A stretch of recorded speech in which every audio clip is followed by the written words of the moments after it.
പാലാരിവട്ടത്ത് ഒരു ബിൽഡിങ്ങിൻ്റെ basement പാർക്കിങ്ങിലുള്ള electrical റൂമിൽ ഡ്യൂട്ടിക്ക് വന്നൊരു ചേരയാണ്. ചേര തന്നെ ഏൽപ്പിച്ച ഡ്യൂട്ടിക്ക് നന്നായിട്ട് ചെയ്തിട്ടുണ്ട്. കണ്ടില്ലേ വയറ് നിറഞ്ഞിരിക്കുന്നത്. അവിടുത്തെ കേബിളൊക്കെ കടിച്ചു മുറിക്കുന്ന എലിയെ ആൾ വിഴുങ്ങിയിട്ടുണ്ട്. പക്ഷേ എന്തോ അവിടുത്തെ വാച്ച്മാന് ചേരയെ അത്ര അങ്ങോട്ട് ഇഷ്ടപ്പെട്ടിട്ടില്ല. അതുകൊണ്ട് തന്നെ ആൾ അവിടെ നിന്ന് പിടിച്ചുകൊണ്ട് പോകാനാണ് നമ്മളെ വിളിച്ചത്.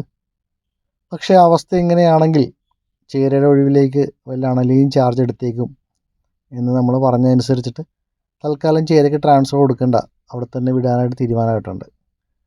പിന്നെ ആൾ ഭക്ഷണമൊക്കെ കഴിച്ച് വയറ് നിറഞ്ഞിരിക്കുകയല്ലേ, തനിയെ കഴിഞ്ഞ് പോകാനൊക്കെ ബുദ്ധിമുട്ടാവുന്നത് കൊണ്ടിട്ട് വന്നിടത്തേക്ക് തന്നെ നമ്മൾ ആളെ കൊണ്ടുപോയി വിടാനാണ് തീരുമാനിച്ചിരിക്കുന്നത്. അത് ആ ബിൽഡിങ്ങിനോട് ചേർന്നൊരു ഒഴിഞ്ഞ പറമ്പുണ്ട്, അവിടെയാണ് ഇങ്ങനെയുള്ള വാസ്തവം എന്നാണ് നമ്മൾ അനുമാനിക്കുന്നത്. എന്തായാലും ആൾ നമ്മളങ്ങോട്ട് എത്തിച്ചിട്ടുണ്ട്. അധികം താമസിയാതെ കുറച്ച് ദിവസം കഴിഞ്ഞപ്പോഴേക്കും വാച്ച്മാൻ്റെ കോള് വന്ന് ആൾ പിന്നെയും ഡ്യൂട്ടിക്ക് വന്നിട്ടുണ്ടെന്ന് പറഞ്ഞിട്ട്.